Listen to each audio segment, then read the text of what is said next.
Grim morning, and welcome to the Grim. I'm your host, Kristen. On today, we're unlatching the rusted gate and slipping quietly again into Père Lachaise, an acropolis not merely of stone, but of legend. Here beneath Parisian skies and crumbling angels, the dead rest uneasily in marble rows, their names etched in shadow, sorrow, and song. The aroma of coffee mingles in the air. The gates stand open. Step carefully. It's time to descend into the hauntings of history. For the season finale of The Grimm, I thought it was finally time we began reopening a few gates. I've been hinting at this return for nearly every episode, because burial grounds are never truly finished. Time changes them, legend shifts, and new stories rise from old stones. Sometimes among the thousands or even millions who rest within those walls, their names we passed by too quickly. Some cemeteries are small, their stories gathered in a single visit. But places like Père Lachaise are different. They're cities of the dead, labyrinths of memory, and every path leads somewhere new, because there's avenues we never walked, there are graves we passed without pausing, and there are voices carved into marble that have been waiting patiently for someone to listen. Before we continue into Père Lachaise, it's worth pausing for those joining us here for the first time, or for those who simply need reminding of exactly what kind of place this is. Père Lachaise is not just the most famous cemetery in Paris. It's one of the most famous cemeteries in the world, spread nearly across 110 acres in Paris, with more than 100 million souls resting within these walls, with millions more preserved in the columbarium and crematorium. This vast necropolis is less cemetery and more of a city of the dead. The cemetery opened in 1804 under Napoleon Bonaparte, during a time when Paris was rapidly outgrowing its overcrowded burial grounds. The dead had become a problem for the living, and the city chose land on the eastern edge of Paris once owned by the Jesuits. The cemetery took its name from Père Francois de Lachaise, confessor to Louis XIV. At first, no one wanted to be buried here. The location felt too far from central Paris, too inconvenient and too unfashionable. So the city officials devised an elegant solution. They made burial prestigious. The remains of famous figures were transferred here to attract attention. Among the earliest were Molière and Jean de La Fontaine. It worked. Over 2 centuries, Père Lachaise transformed into something extraordinary. Its cobbled avenues climbed steep hills lined with Gothic chapels, weathered angels, ivy-covered tombs, and silent stone faces watching from above. Within these winding paths are some of the most recognizable names in history, from Frédéric Chopin and Oscar Wilde to Edith Piaf and Jim Morrison. But Père Lachaise is far more than a collection of famous graves. This ground has witnessed war and revolution, mourning and devotion, obsession and pilgrimage. Some come for its history, some come for its beauty, and some come searching for ghosts. And perhaps that's what makes Père Lachaise unlike anywhere else. It feels alive with memory, grief, and longing. As we descend deeper into its winding avenues, past foxes slipping between tombs and ivy creeping across the stones, it becomes clear that Père Lachaise has never truly stopped speaking, and the dead still have stories left to tell. We begin with Molière, because perhaps no one would appreciate the irony more than he would. A man who spent his life exposing falsehoods and mocking hypocrisy now rests beneath a monument that may itself be a deception. When Paris transferred his remains here in 1817, it was meant to be a grand ceremony. A celebrated playwright, finally given the honor, denied him in death. There was only one problem. No one knew if the bones beneath his name were actually his. Molière died in 1673 and was buried without ceremony because he was an actor, a profession viewed with suspicion by the church, so he was denied a proper burial. More than a century later, when officials began searching for his remains, the records were in ruins. The graves had shifted and the names had vanished. Even the skull recovered alongside the remains appeared to belong to another man, so the city chose not to look too closely, and perhaps that feels appropriate. The man who built a career exposing illusions may have received the most fitting end in all, a mystery, one final deception long after the curtain fell. Not far away stands one of Père Lachaise's most visited monuments, the grave of Oscar Wilde, watched over by a winged stone figure that caused a scandal the moment it was unveiled. But before we reach the tomb, we should talk about the man beneath it, because Wilde was one of the most brilliant and most deliberately destroyed figures in the 19th century. He was born in Dublin in 1854, the son of a celebrated surgeon and a poet mother, who raised him to believe that mediocrity was the only true failure. He obliged her completely. At Oxford, he won the university's highest prize for poetry, arrived in London society with wit so sharp it made people genuinely uneasy, and proceeded to write some of the most enduring works in the English language. The Importance of Being Earnest, The Picture of Dorian Gray, plays that move between savage social comedy and genuine moral terror, sometimes in the same sentence. He understood the cruelty hiding beneath Victorian respectability better than almost anyone. And so he said repeatedly in ways that made powerful people laugh, and then remember that laughter uncontrollably afterward. He was also a gay man living in Victorian England, and the world he had lived in had laws prepared exactly for that. When he sued the Marquess of Queensberry for libel in 1895, the case collapsed and turned against him, ending with Wilde convicted of gross indecency and sentenced to 2 years of hard labor. The imprisonment broke his health and ended his career. He was released in 1897 and crossed to France and never returned. He died in Paris in 1900, bankrupt and largely alone at the age of 46 years old. It was his devoted friend Robert Ross who refused to let that remain his final chapter. Ross spent years working to bring Wilde here and commissioned sculptor Jacob Epstein to create something worthy of what he had been. The result, though, caused immediate outrage. Cemetery officials deemed the sculpture too sensual, too provocative, and ordered parts of the monument removed. One missing piece allegedly ended up as a paperweight on the cemetery director's desk, but no one knows where it is now. For decades, visitors pressed lipstick kisses against the stone until the surface was nearly obscured, even after a glass barrier was installed. Admirers kept reaching toward him. It's perhaps the most fitting tribute imaginable for a man imprisoned and destroyed for openly loving. Now receiving an unended stream of devotion from strangers who cannot stop themselves from trying to reach him. And then there's one detail that belongs at the end of this story. Within the monument, alongside Wilde, rests Robert Ross himself. The man who refused to let Wilde be forgotten became part of the memorial he fought to create. Two souls, one stone, and a loyalty that outlasted anything the world could throw at them both. From Wilde, we move toward a woman who turned performance into something almost sacred. Her grave lies in Division 44, and at first glance it feels surprisingly simple. Just a name, Sarah Bernhardt. For a woman called the eighth wonder of the world, the divine Sarah, who was considered the voice of gold and the greatest actress who ever lived, the marker is almost a provocation, as if the name alone is sufficient, as if it always was. She was born in Paris in 1844, the illegitimate daughter of a Dutch courtesan, passed between strangers in convents before her mother's wealthy clients arranged her admission to the Paris Conservatory. What followed was the most spectacular theatrical life the modern world has yet produced. She crossed oceans, filled halls on 3 continents, and critics struggled to find language adequate to her presence.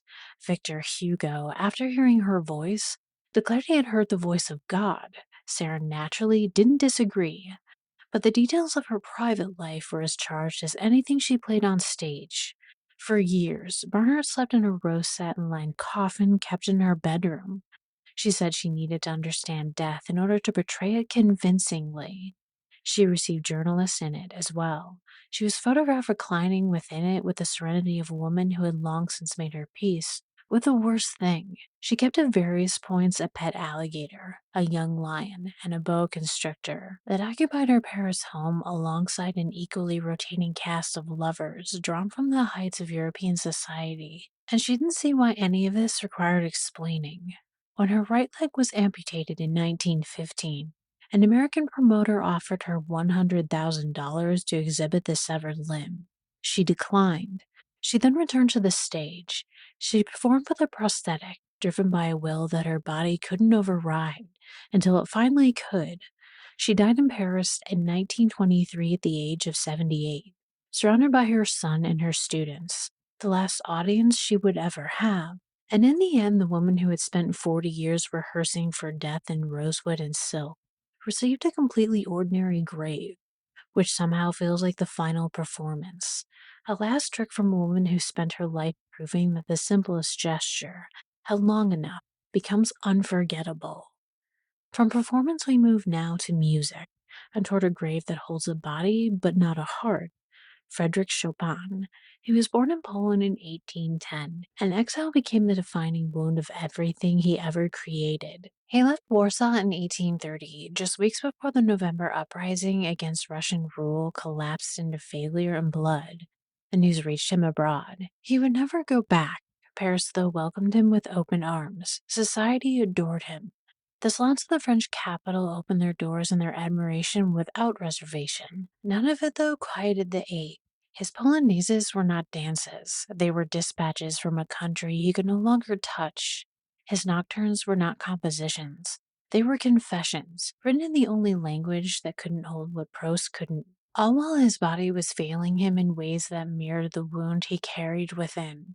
For over a century, it was believed he died of tuberculosis, the romantic illness of the age.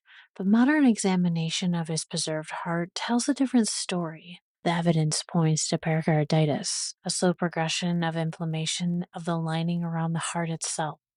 The organ that gave the world its most aching music was quietly hardening against him for years. Every note he wrote in his final decade was composed by a man whose own heart was already in the process of closing. When death came in 1849, he made one final request: remove his heart. His sister Ludwika honored the wish, wrapping the preserved organ and carrying it out of France concealed beneath her clothing. Past Russian border guards, she crossed the frontier and back into Warsaw. His body, though, remained in Paris. His heart came home. Even divided by death across two countries, part of him finally made it back to the place he spent 19 years trying to reach from a distance. He's buried here in Père Lachaise. His heart, though, is sealed within a pillar at the Holy Cross Church in Warsaw. Two graves for one man, both in their way incomplete. From music, we move toward memory, because not all hauntings arrive as apparitions. Some arrive as melodies, some arrive as longings, and some arrive as memories we thought were buried. Not far from here lies a grave of stark black marble, simple, quiet, severe. It belongs to Marcel Proust, a man who spent much of his life trying to outrun time itself. If Chopin preserved emotion in music, Proust preserved life in memory. He understood something deeply unsettling. The past truly never disappears. It waits hidden in scent, taste, sound, and silence, waiting for the right moment to return. In his youth, Proust moved through the Parisian high society, studying aristocrats, artists, lovers, and social rituals with obsessive attention. He watched everything, collected everything, quietly storing away details that would later become immortal on the page. But as illness tightened its grip, his world grew smaller. Eventually, it narrowed to a single room, his famous cork-lined bedroom, a chamber sealed against sound and light. It was part sanctuary, part prison, and part tomb. Here, surrounded by notebooks and drafts, he worked through the night, racing against his failing body to complete what would become In the Search of Lost Time, a masterpiece built entirely from memory. He wrote as though remembrance itself would defeat death, as though words might preserve what time insists on stealing. But they couldn't save him. Proust died in 1922 from pneumonia, but in another sense he succeeded, because his work remains one of the greatest monuments ever built to memory. And perhaps that's why his grave carries one of Père Lachaise's strangest hauntings. Visitors have reported sudden floods of memory near his tomb. Not memories of Proust, but their own. Forgotten summers, voices long gone, the smell of a childhood kitchen, a scent from decades ago that has no business arriving here, and a Paris cemetery without warning. Faces they have believed time had erased. People stop mid-step, undone by something they cannot name or explain, standing in silence among the graves while the ordinary world continues somewhere else without them.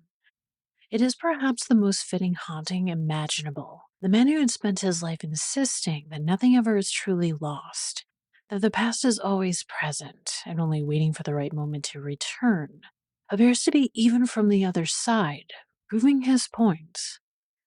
From memory, we move toward imagination, toward illusion, toward a man who understood something no one before him had grasped.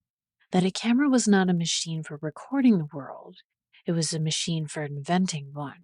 Georges Méliès was born in Paris in 1861, the son of a boot manufacturer who expected him to inherit the factory, but he had other intentions. He used his inheritance to purchase the theater of Robert Houdin, a legendary Parisian magic venue, and spent years immersing himself in the art of illusion in all of its forms: the sleight of hand, disappearing acts, smoke and mirrors, and the beautiful practiced deception of the stage. When he encountered the Lumiere brothers' first film projections in 1895, he saw something the Lumieres had not. Everyone saw a recording device. Méliès saw a portal. He understood immediately that film could show the world things that never existed, that a well-constructed lie in celluloid was indistinguishable from the truth, and that this was not a limitation, but the most extraordinary creative power ever placed in human hands. He built the first film studio in Europe on his property in Montreux. He made over 500 films, pioneering the special effect, the double exposure, the stop motion trick, and the narrative film itself, doing all of this before anyone had developed the vocabulary to describe what he was doing or the critical language to recognize its significance. In 1902, he created A Trip to the Moon, and the image of a rocket buried in the startled eye of the lunar face became one of the most recognizable images in the entire history of cinema. He had built a dream and made the whole world dream with him. And then the world moved on without him. When the First World War arrived and the film industry industrialized around him, Méliès couldn't adapt. His studio went bankrupt. All his films were seized by creditors who saw not art but raw material and melted them down for silver nitrate in the celluloid. 500 Dreams, reduced to boot heels and buttons. The magician who had conjured worlds out of light ended up in a small kiosk selling candy and toys to strangers in a train station in a city where he had once been famous, was now unrecognized, unknown, and standing in the wreckage of everything he had built. He was discovered there in 1929 by a film journalist who had stopped, stared, and couldn't believe what he was seeing. The rediscovery, however, came too late for what had been destroyed, but not too late to return his name to him. He was honored, celebrated, and moved into a home for artists outside the city, and died in 1938, knowing that the world had finally remembered. Of his 500 films, fewer than 250 survive. Each one is a small, irreplaceable proof that the impossible, handled with enough care and imagination, can become entirely real. Not far away lies a grave far quieter than the force it contains, a simple shared stone, one name on the front and one name on the back, standing together in death as they did in life for nearly 40 years. The front reads Gertrude Stein, and the back reads Alice B. Toklas. Together they're the quietest monument in a cemetery full of grand gestures, and together they contain one of the most extraordinary stories of Père Lachaise. Stein was born in Pennsylvania in 1874, raised partly in Oakland, and arrived in Paris in 1903 with her brother Leo, and no particular plan beyond finding the place where the future was being made. And she found it. The apartment in 27 Rue de Fleurus became one of the most significant creative spaces of the 20th century. Its walls covered floor to ceiling with paintings by artists no one had heard of. Its Saturday evenings drew writers and painters who would define modernism for the next 50 years. Picasso came, Matisse came, Hemingway came even as a young man who needed to learn how to write and left knowing how. Fitzgerald came. They gathered because Stein saw something others missed, recognized revolutions before the vocabulary existed to name them, and said so with a directness that was either oracle or maddening, depending on where you stood. Her writing did the same thing to language that her walls did to painting. She broke it apart and rebuilt it according to the rules no one else had agreed to follow. A rose is a rose is a rose was not repetition. It was an attempt to strip a word back to the thing itself, to force the reader to actually see what centuries of poetic use had made invisible. To some it was nonsense, to others it was revelation, to most it was both, sometimes in the same reading. But Stein's life resists the tidy frame of literary legend. She was Jewish, American, a lesbian woman living openly with Alice B. Toklas, in a world that had no language for what they were to each other, only the language of what they were not. Alice cooked, managed, and typed manuscripts, protected Gertrude's time and attention with a ferocity that history has constantly undervalued. When Stein's memoir was published under Alice's name, it was an act of love and a small sleight of hand and a literary joke all at once. Alice was the narrator of a life that wasn't hers, bearing witness to a woman she had chosen entirely. And then the war came, and the story darkened in ways that has never been fully resolved. As Nazi occupation spread across France, Stein and Toklas remained, two elderly Jewish women in the French countryside, under a regime that was systematically murdering people exactly like them, and they survived. How they survived remains a subject of genuine historical discomfort. There were connections, protections, and compromises made in the shadow of an impossible situation whose full dimensions Stein herself never publicly addressed. Then she died in 1946. What remains is a contradiction. A woman who was a revolutionary in art and literature, who built a life that defied every convention of her time, and whose survival of war is entangled with questions that don't have clean answers. Her final words are the most fitting summary she could have left. When Alice leaned close and asked, "What is the answer?" Stein looked back and asked, "What is the question?" And then she was gone. One last riddle from a woman who spent her life refusing to be solved. Alice outlived her by 21 years. Her name is on the back of the stone, as if even in death, she's standing just behind, exactly where she always was. Not every grave in Père Lachaise, though, is famous for noble reasons. Some are famous because the living are very strange. A few graves prove this better than of Victor Noir. Victor Noir was a young journalist killed in 1870 during a political dispute. At the time, he was only 22, and his death made him a martyr. But over time, his grave became known for something far stranger. A bronze statue marks his burial, and one part of that statue has become impossible to ignore: his groin. Years of visitors have been touching it to polish the bronze to bright shine, but why? Because legends claim touching the statue brings fertility, passion, or love. Kiss his lips, touch the bronze, leave flowers, make a wish. Père Lachaise contains poets, revolutionaries, and icons, but it also contains this, which feels strangely human. Even in a city of death, life insists on finding unusual ways of expressing itself. But not every monument in Père Lachaise tells stories of art, love, or imagination. Some tell stories written in blood. Beneath the ivy, beneath the marble, beneath the beauty of these winding avenues, the cemetery carries scars, and some say they haven't healed. It's easy to mistake the silence of Père Lachaise for peace. The trees are beautiful. Life falls gently across stone. But silence and peace are not always the same thing. Visitors have long claimed something else moves here alongside the living, something that watches and waits. And some of the dead here are far more restless than others. Adolphe Thiers was the French statesman who ordered the massacre of the Communards in 1871. The man who had sent government troops into this very cemetery and had 147 people shot against the eastern wall. But he's also buried here too. His grand mausoleum stands only a short walk from the site of that slaughter and is reportedly haunted by the Frenchman. The form of his haunting, though, takes a strange revealing. He doesn't appear and he doesn't speak, he tugs. Visitors who walk too close report a sharp, insistent pull at the sleeve or hem, a demand for acknowledgement from a man who spent his life demanding it, and much of his death suppressing those who refused. Cemetery guards, when asked, tend to develop a sudden interest in something happening elsewhere, leaving visitors to their own assumptions. But another haunting from within is also puzzling. Alec Kardec's tomb carries its own strangeness. Visitors who arrive as skeptics often leave uncertain. The stone feels warm even in cold weather.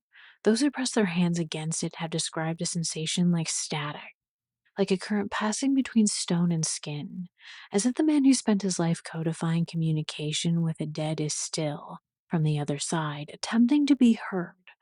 Whether this is faith shaping perception or something else entirely hardly matters anymore, because many who leave Kardec's tomb walk away with the uneasy feeling that something pressed back.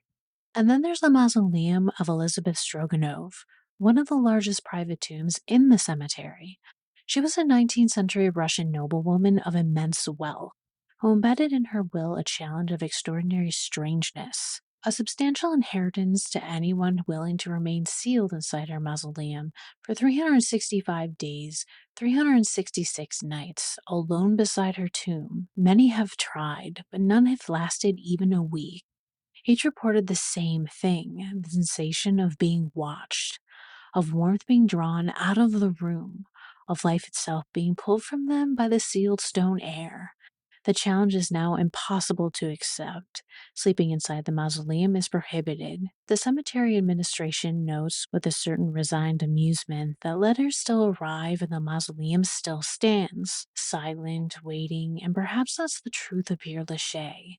It's not merely a cemetery, it's a city of memory, a place where grief lingers, beauty decays, and the dead refuse complete silence, somehow through music, others through memory, some through legend, and some simply through presence. The longer you walk these avenues, though, the harder it becomes to ignore the feeling that you're not entirely alone.